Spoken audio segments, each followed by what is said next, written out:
말씀이 정말 빈말이 아니라 여러분들을 향한 하나님의 거룩한 언약이 되기를 간절히 소망합니다. 오늘 본문이 속한 이 사무엘 하 말씀, 여러분 이 종이 들어오면서 다 받으셨죠? 예, 이 종이 한번 함께 볼까요? 한눈에 보는 사무엘 하. 여러분 눈으로 한번 싹 훑었을 때 어떤 이름이 압도적으로 제일 많이 나올까요? 맞습니다. 사무엘 하의 대부분의 내용은 누구에 관한 이야기인가?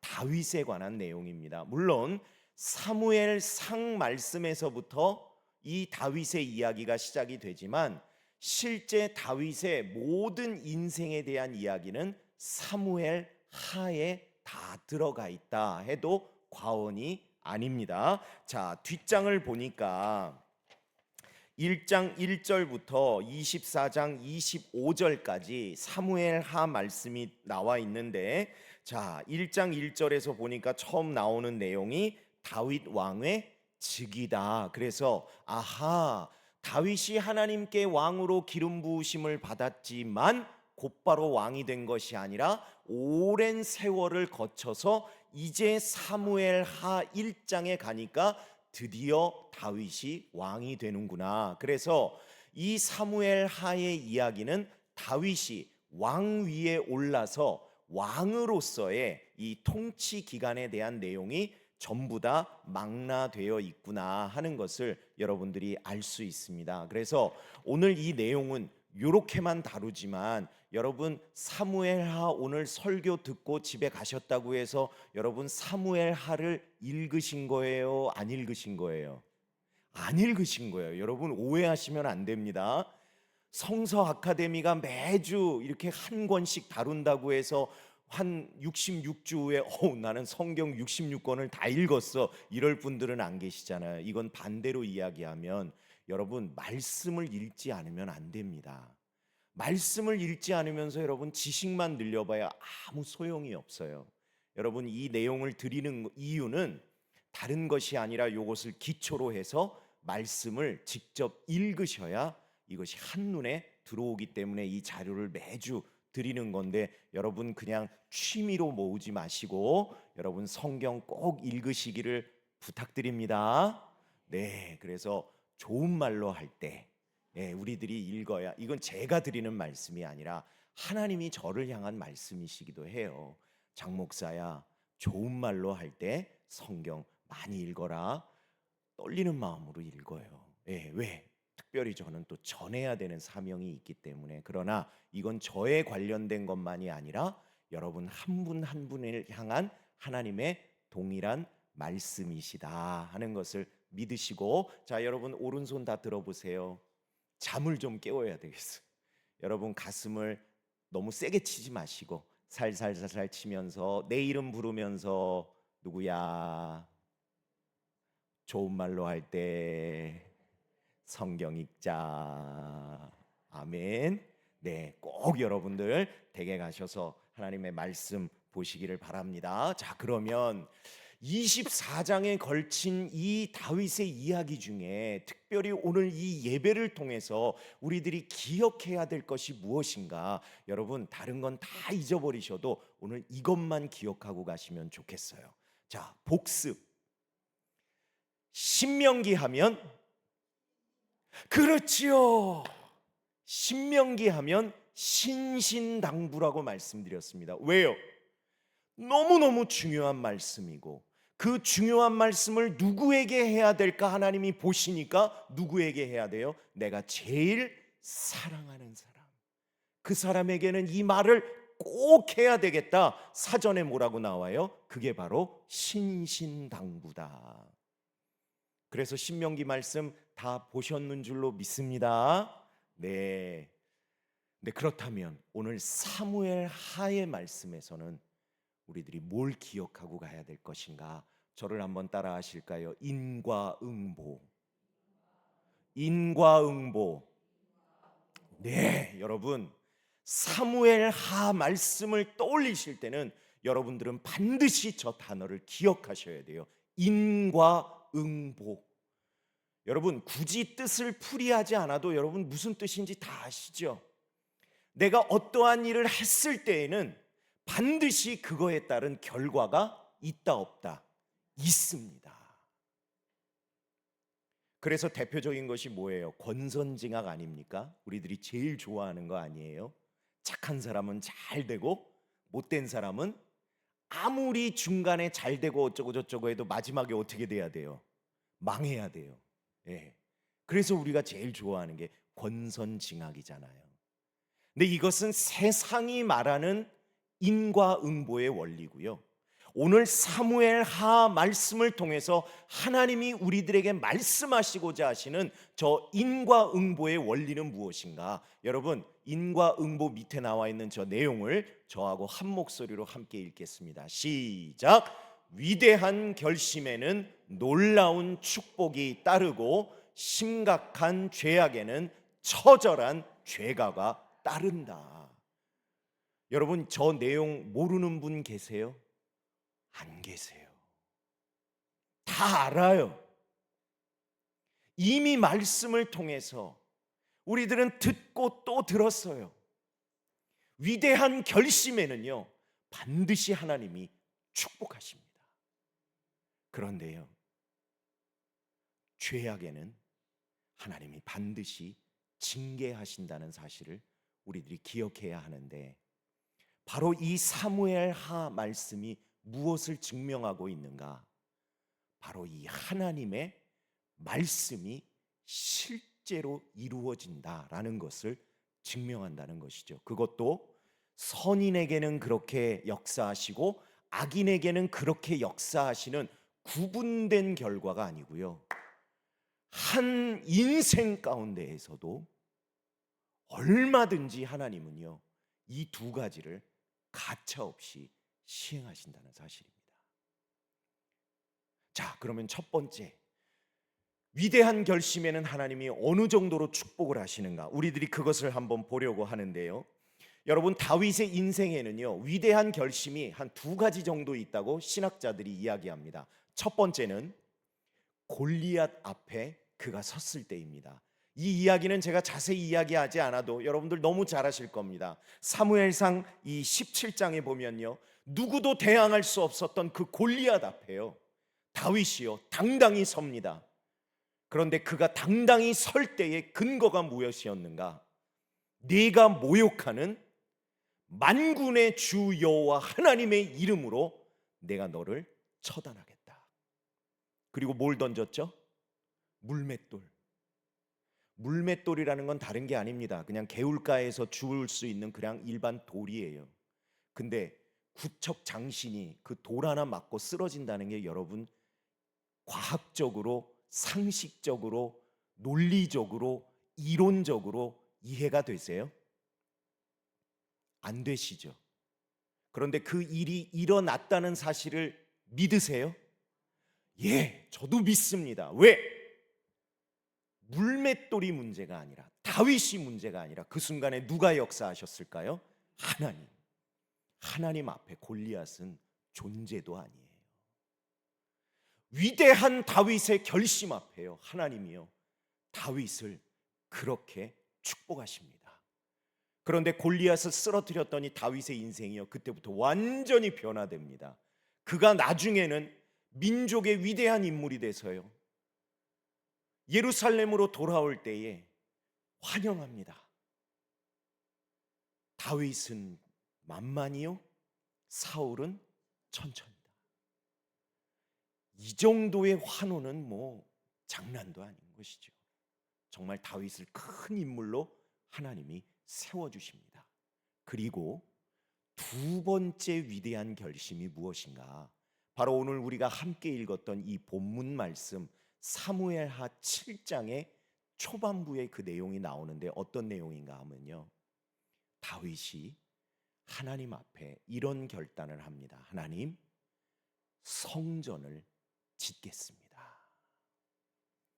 다윗이 이런 마음을 품어요. 나는 이렇게 성에서 사는데 하나님의 말씀, 저 언약이 담긴 법궤는 여전히 천막 같은 곳에 저렇게 놓여 있으니 내 마음이 편안하질 않습니다.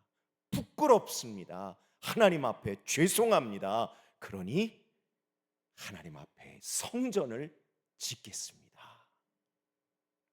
그 위대한 결심 앞에 하나님이 오늘 주신 말씀이 오늘 저와 여러분들이 읽은 바로 이 사무엘하 7장 4절에서 17절까지의 말씀이 쭉 그 말씀에 대한 하나님의 응답이세요. 그런데 특별히 9절, 11절, 16절까지의 말씀을 보면 하나님의 놀라운 축복의 언약이 그에게 주어지는데 보니까요, 9절에 보니까 아까 내 이름을요 위대하게 만들어 주시겠대요. 또 11절에서는요 모든 원수에게서 벗어나게 해주겠대요. 또 12절에서는요 네 몸에서 날 씨를 내 뒤에 세워서요 그의 나라를 견고하게 해주겠다. 여기 계신 여러분 다 부모님들이시잖아요. 어느 날 하나님께서 여러분들에게 말씀, 약속을 주시는데 걱정하지 마라. 내 아들, 내 딸 뿐만 아니라 너를 통해서 나오는 모든 자손 하나하나를 내가 붙들겠다, 견고하게 하겠다. 만약에 그런 음성의 주인공이 된다면 여러분 얼마나 행복하시겠냐고요. 근데요 놀라운 게 있어요. 다윗이 이 하나님 앞에 성전을 지어 드린 게 아니에요. 그냥 결심했을 뿐이에요. 그런데도 불구하고 하나님께서 어떠한 축복을 주시는가? 너를 위대하게 하겠다, 너를 지켜주겠다. 그뿐만 아니라 내 몸을 통해서, 내 씨를 통해서 나올 모든 자녀와 자손들을 견고하게 해주겠다. 오늘 저와 여러분들이 12절까지만 읽었지만 그 뒤에 보면요 13절에 보니까요 내 몸을 통해서 나올 내 씨앗을 통해서, 내 씨를 통해서, 후손을 통해서 내 집을 만들 것이다. 그의 나라를 견고하게 하겠다. 14절에 보니까요 나는 그의 아버지가 되고 하나님이요 내 아들, 내 딸, 내 손주의 아버지가 되어 주시겠대요. 어제도 제가 화요기도에 인도하면서 그런 말씀 드렸어요. 우리들이 부모로서 아무리 최선을 다한다고 해도 한계가 분명히 있을 수밖에 없어요. 그런데 하나님이 친히 아버지가 되어주시는 인생은 그럼 도대체 어떤 인생이 될 수 있을까요? 상상이 안 되는 것이죠. 그런데 하나님 앞에 큰 결심만 했을 뿐인데도 하나님이요 내 아들의 아버지, 내 딸의 아버지, 내 자손의 아버지가 되어주시겠다 약속하시더라는 것이죠. 그리고는 그가 누릴 영광을 내가 절대 빼앗기지 않도록 할 것이고 또한 네 집과 네 나라가 내 앞에서 영원히 보존되고 주인공인 네 왕위도 내가 견고하게 해주겠다. 사랑하는 성도 여러분, 하나님 앞에 큰 결심을 한 인생을 하나님이 이렇게 축복해 주신다고 성경은 증언합니다. 근데 그 약속이 하나님의 공수표였느냐? 아니요. 여러분 사무엘하 7장 약속의 말씀 이후부터 10장까지 한번 읽어보십시오. 하나님이 어떻게 다윗을 실제로 위대한 왕으로 세워주시는지 놀라운 축복의 역사가 실제로 벌어집니다. 이 정도 장 목사가 강조했으면 여러분 하나님 앞에 큰 결심 할만해요? 할만해요? 할만해요 여러분. 다른 축복이 아니라 나뿐만 아니라 내가 그렇게 구하지 않았음에도 불구하고 하나님이 내 자녀, 내 자손의 삶을 책임져 주시겠다는데 여러분 이런 큰 결단을 하나님 앞에 안 하고 사는 것, 그게 오히려 어리석고 손해보는 인생인 줄로 믿습니다. 오늘 이 설교를 제가 준비한 게 2주 전이에요. 사실 강 목사님 설교를 기대하고 오셨는데 왜 장 목사야? 실망하신 분들 죄송해요. 원래는 강 목사님 순서였는데 제가 잘못 헷갈려 가지고 사무엘 하가 제 순서인 줄 알고 준비해 놨는데 딱 보니까 강 목사님 순서신 거예요. 그래서 제가 목사님 죄송한데 제가 좀 하면 안 될까요? 그렇게 양해를 구했고 양해해 주셔서 제가 오늘 이 말씀을 했어요. 근데 2주 전에 말씀을 준비해 놨으니까 무슨 내용인지를 제가 알 거 아니에요. 그런데 오늘 새벽에 담임 목사님 말씀 전하시는데 저보다 앞서서 이 말씀을 전하시더라고요. 하나님 앞에 믿음으로 행하십시오. 그러면 하나님이 여러분들을 축복하십니다 하시는데요. 제가 요즘 맨 앞자리쯤 앉아가지고 요즘 매일 은혜 받고 있거든요. 얼마나 감사한지. 이것도 하나님의 뜻이구나. 하나님의 확실하신 뜻이구나. 여러분 성경에도요 똑같은 내용을 반복할 때는 이것이 뭐라고요? 중요해서 강조하시는 거예요. 네, 담임 목사님을 통해서 부족하지만 오늘 이 시간 수요 예배 이 시간을 통해 저를 통해서도 하나님께서 여러분들에게 위대한 신앙의 결단과 결심을 말씀하실 때는 이미 하나님께서 주실 축복도 예비되어 있는 줄로 믿습니다. 여러분 한 분 한 분이 그 축복의 주인공이 다 되시기를 주님의 이름으로 간절히 축원합니다. 이러고 설교가 끝나면 저도 좋겠는데 아까 말씀드렸지만 인과응보 좋은 면도 있지만 하나님 앞에 죄악을 저질렀을 때는 그에 따르는 징계도 있다 하는 이 말씀이요 너무나 충격이게도 다윗에게 동일하게 일어나더라는 사실입니다. 여러분 이 다윗이요 얼마나 큰 축복을 받았는지요.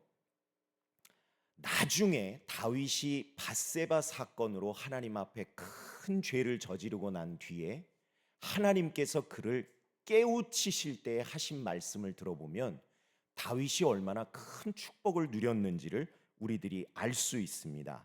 우리 화면에 제가 띄울 텐데요. 사무엘하 12장 8절의 말씀 우리 한 목소리로 읽습니다. 시작. 내 주인의 집을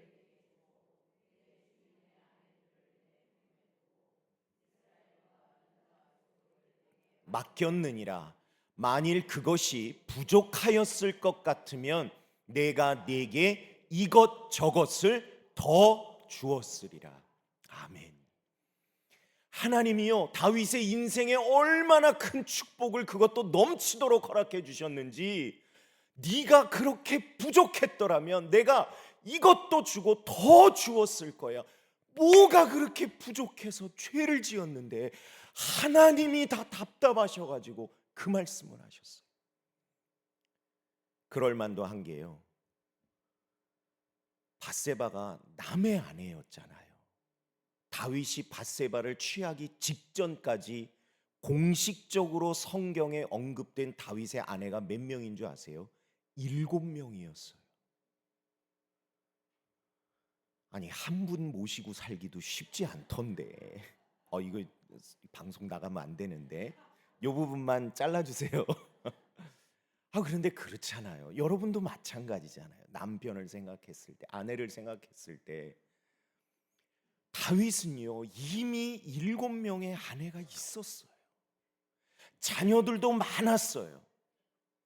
게다가 성경에 보면요 어머니가 누구인지 기록이 안 나오는 다른 많은 자녀들도 더 있었어요. 그렇다는 건 다윗에게는 여인은 충분했어요. 근데 왜 그렇게 많고 많음에도 불구하고 나에게 없는 거 하나 왜 거기에 붙들렸는가? 다윗이요 남의 아내 밧세바를 범합니다. 근데 범하기만 했나요? 임신한 게 들통날까봐 그 남편을 수단과 방법을 가리지 않고 결국 죽이고 맙니다. 근데 더 큰 죄를 저지르죠. 그 죄를 저질렀음에도 불구하고 너무나 뻔뻔하게 아무 일도 없던 것처럼 그렇게 살아가는데 하나님이 나단 선지자를 통하여 그를 책망하시게 되는 것이지요. 그러면서 그 책망에 여러분 징계가 따릅니다. 어떠한 징계였는가? 무서운 징계가 따릅니다. 여러분 나중에 댁에 가셔서 사무엘하 12장의 말씀을 보면 하나님께서 그에게 징계하시는 말씀이 나오는데 사실 다윗은요 회개했어요. 여러분 나단 선지자의 지적을 받고 거짓말하거나 변명하거나 하지 않았습니다. 그는 시편에도 보니까 눈물로 침상을 띄울 정도로 그는 하나님 앞에 철저하게 회개합니다. 그런데 중요한 것은 무엇인가? 회개했다고 해서 여러분 넘어간 게 아닙니다. 하나님이요 징계는 징계대로 철저히 이행하셨다는 사실인 것이죠. 왜 그러셨을까? 왜? 회개했는데 왜 징계하셨을까? 그건 부모된 여러분들이 더 잘 아실 겁니다. 여러분 자녀가 잘못했는데 잘못했어요. 그러면 여러분 그냥 끝내시나요? 아니죠. 징계하시죠. 왜? 다시는 똑같은 죄를 저지르지 말아야 하기 때문에. 그런데 징계해야 될 일에 대해서 제대로 징계하지 않고 넘어가면 어떻게 돼요? 3살 버릇 80까지 가고 바늘도둑 소도둑 된다고. 여러분 인간의 마음이요 악해요. 징계하지 않으면 눈물 쏙 빠지게 혼나지 않으면요 내가 이 정도 잘못했는데도 그렇게 많이 안 혼나네. 우리들이요 또 죄를 저지를 확률이 높아요. 그래서 하나님은요 죄는 용서하시되 죄로 인한 징계는 반드시 행하십니다. 그랬더니요 놀랍게도 다윗이 말년에 몸을 따뜻하게 해줄 여인을 하인들이 신하들이 붙여줍니다. 그런데 열왕기상 말씀에 보면 이런 기록이 나옵니다. 다윗은 그 여인과 동침하지 않았다라고 나옵니다. 왜 그럴 수 있었는가? 그의 한 번의 죄악의 결과가요 엄청난 징계였음을 그가 뼈저리게 느끼고 나니까 옆에서 떠다 밀어도요 그가 그 죄를 저지르지 않더라는 것이지요. 죄도 아니었어요. 왜?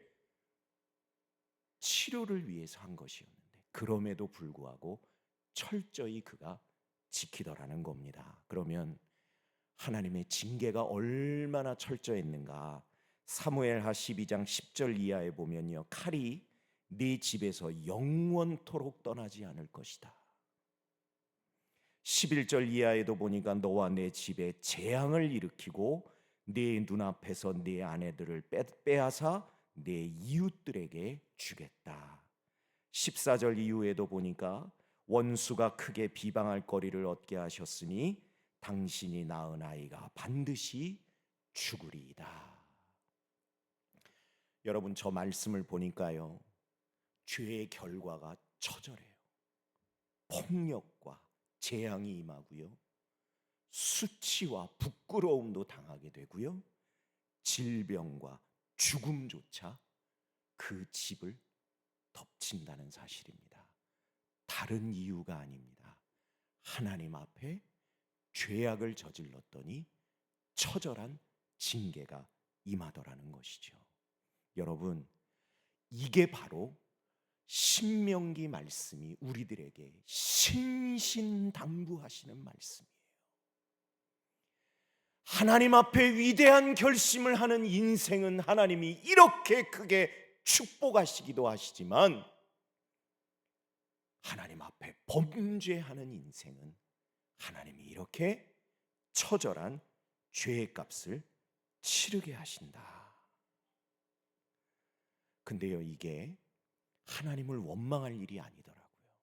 이게 오히려 은혜더라고요. 왜? 성경은 징계를 일컬어 하나님의 사랑이라고 분명하게 선언하시기 때문입니다. 왜?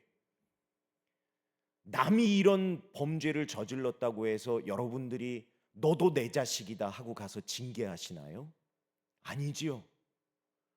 여러분은 누구를 징계하시나요? 내 자녀. 내 자녀이기 때문에 징계하는 거고요. 내 자녀이기 때문에 훈계하는 거고요.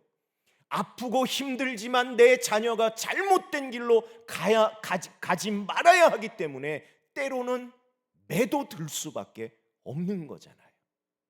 하나님의 마음이 그렇다는 겁니다.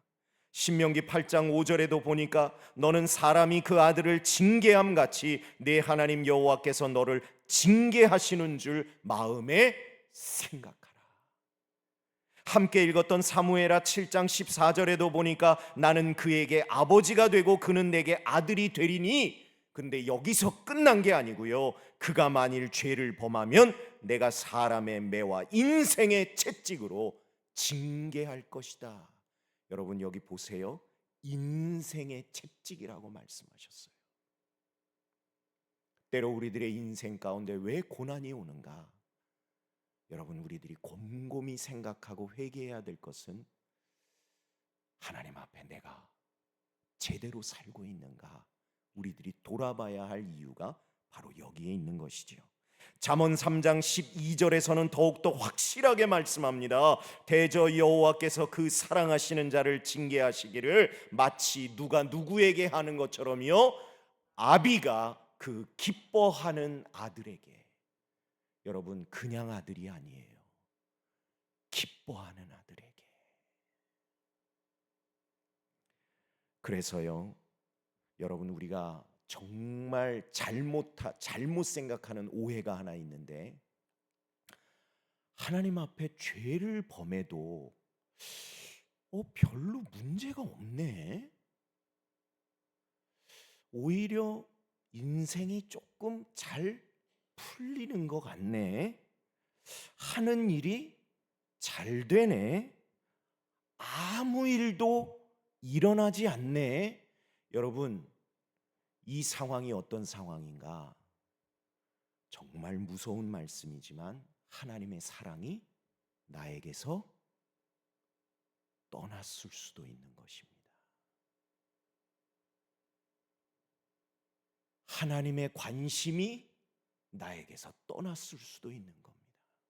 하나님의 구원이 나에게서 떠났을 수도 있는 것입니다. 하나님과 나의 관계가 깨졌을 수도 있는 것입니다. 여러분, 절대 오해하지 마십시오. 내가 내 멋대로 사는데도 아무 일이 일어나지 않는다. 하나님 돌아가셨나? 신은 없나? 아니요. 하나님의 우리들의 인생에서 돌아서셨을 수도 있음을 우리들이 기억해야 될 줄로 믿습니다. 그래서요, 여러분, 지난 주일날 우리들에게 기억하라고, 암송하라고 주신 말씀이 있잖아요. 여러분 기억나세요? 사람이 몇 번 죽는다고요? 한 번 사람이 죽는 것은 정해진 것이요, 그 후에는 뭐가 있다고요? 심판이 있습니다. 아무 일 없구나, 신은 없구나. 아니요.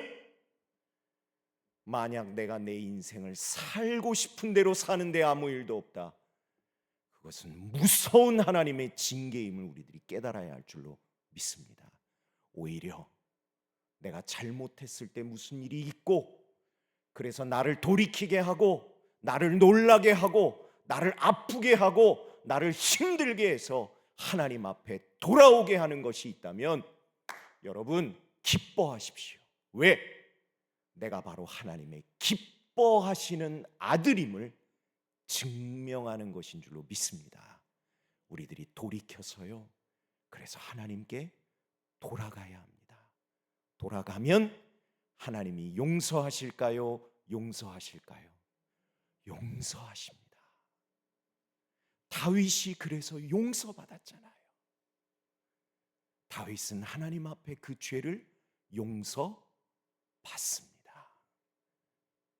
그리고 그 이후에 그의 삶이 계속해서 전개되지만 여러분 사무엘 하를 읽어보시면요, 실제로요 다윗의 이 집안과 가정의 칼과 싸움이 멈추질 않아요.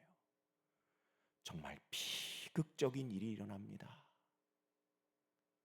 근친상간이 벌어지고요, 그것 때문에 살인이 벌어지고요, 그것 때문에 아버지와 아들의 관계가 깨질 뿐만 아니라 원수가 되고요, 결국 그 아들이 죽임을 당하게 되고요, 그 아버지가 그 아들의 죽음을 놓고 통곡을 하는 일들이 벌어집니다. 그걸로 끝난 게 아닙니다. 크고 작은 반역들이 계속해서 일어나고 진압되고 일어나고 진압됩니다. 그러니까요, 이 사무엘 하를 보면요, 1장에서 11장 바로 전까지, 밧세바 사건이 일어나기 바로 전까지 정말 다윗이 하나님 앞에 위대한 결심을 하고 말씀대로 살아갈 때는 정말 탄탄대로와 같은 인생이었는데 11장 이후에 그 죄악이 벌어진 이후로부터는요, 정말 말도 못할 일들이 그의 인생을 계속해서 힘들게 하는 내용이 나온다는 것이죠. 여러분, 그래서 우리들이 오늘 기억해야 될 단어 다른 거 아닙니다. 인과 응보. 오늘 내가 하나님 앞에 어떻게 살아가는가가요, 언젠가는 반드시 우리들의 인생에 어떠한 형태로든지 열매로 돌아온다는 것입니다. 그것이 단열매여야 하는데 여러분들은 다 단열매의 주인공 되시기를 간절히 소망합니다. 근데 사실 그렇게 살기가 쉽지 않잖아요. 그래서 오늘 우리 전도사님이 찬양 인도하시고 우리 함께 기도하실게요 라고 하실 때 기도하며 여러분들에게 나눴던 기도 제목, 그게 참 중요해요. 여러분, 우리들이 늘 성령 충만하기를 간구해야 할 줄로 믿습니다.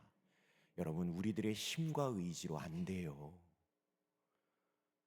최초의 인류 아담과 하와만 봐도 그렇잖아요. 여러분, 에덴 동산에 부족한 게 있었을까요?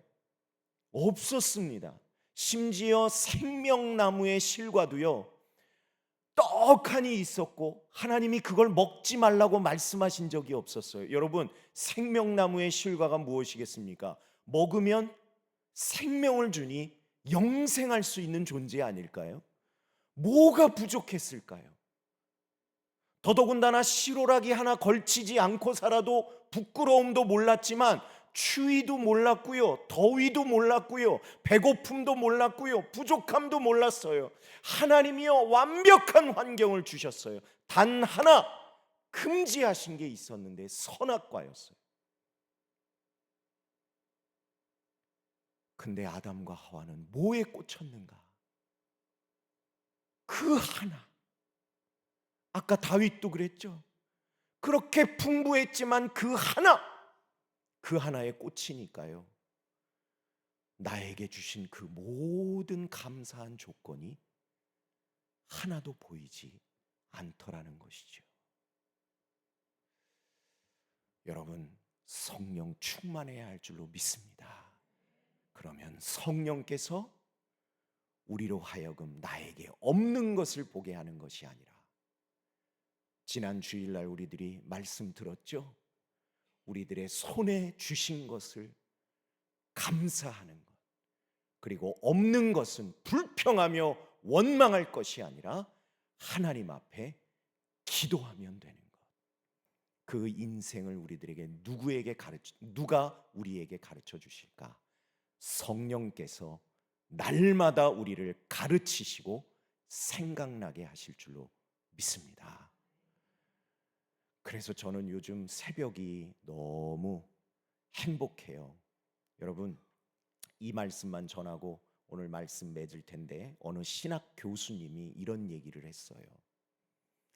아침을 신문으로 시작하는 사람, 뉴스로 시작하는 사람은 세상이 보이고, 아침을 대화로 시작하는 사람은 사람이 보이되, 하나님의 말씀으로 하루를 시작하는 사람은 하나님의 음성이 들린다. 얼마나 부러운지. 이런 지혜가 어디서 날까? 저는 부족해서 그런 지혜를 솟아나게 할 수는 없지만 여러분들에게 전하는 사명은 제가 감당할 수 있는 것 같아요. 얼마나 감사한지. 여러분, 요즘 새벽에 일어나기 너무 힘드시겠지만 새벽 기도 덕분에 우리가 하루를 뉴스나 사람이나 세상 일이 아니라 하나님의 말씀으로 시작하는 축복을 우리들이 누리는 줄로 믿습니다. 그렇기 때문에 새벽에 일어날 때 언제 끝나? 이러고 일어나실래요? 오늘도 음성 듣겠구나. 일어나실래요? 하나님 앞에 아름다운 결심으로 설 때 하나님이 축복하실 줄로 믿습니다. 그 모든 일에 다 축복의 주인공이 되시기를 주님의 이름으로 간절히 축원을 드립니다. 기도하겠습니다.